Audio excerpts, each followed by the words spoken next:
Hi guys, this is Ate Dap. So, yung mga nagme-message po sa akin na ano daw ang gagawin nila, naka-tourist visa dito pero ano sila, yun yung bago mag-public policy, yung tourist visa, naka-temporary ang visa nila dito sa Canada, tapos meron na silang approved LMIA.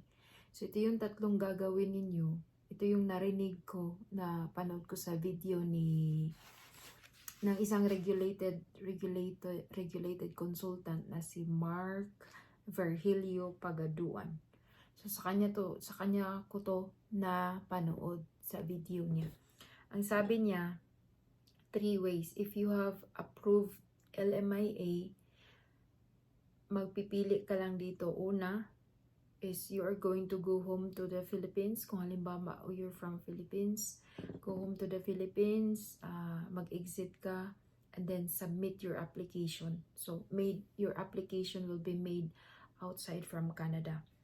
And then magstay ka doon, so i-submit mo as is na galing ka sa made outside, your application made outside in Canada. Kasi ang form, meron kasi itong ganito form sa application of work permit made outside Canada. O yan. So makikita. Ito yung masasali sa form mo na halimbawa uuwi ka sa Pilipinas, magstay outside Canada ka, tapos once you're going to submit your application, so isa to sa mga form. Ano to ka page? Ang page pa to. Diba may mga barcode pa to eh.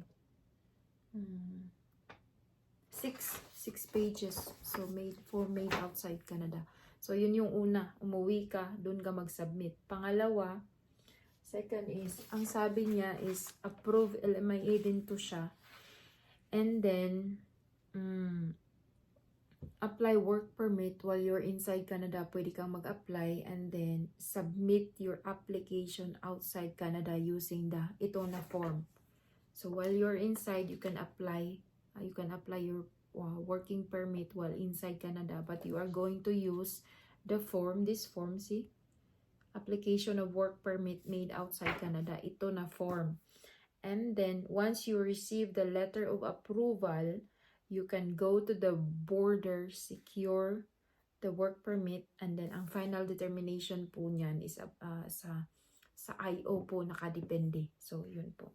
It depends on what the officer is going to find out, and there's always slight questioning sa ganong paraan po. So, yung pangatlo naman is approve ang LMIA. You're going to start, you can go to the border, dalhin mo lahat ng requirements mo, LMIA mo, ano pa ba, contract, all application package, lahat po yun ng requirements mo, dalhin mo sa border, plug polling gagawin po niyo. There's expected po na there will be questions, so be prepared po, prepare yourself, be honest, yun po.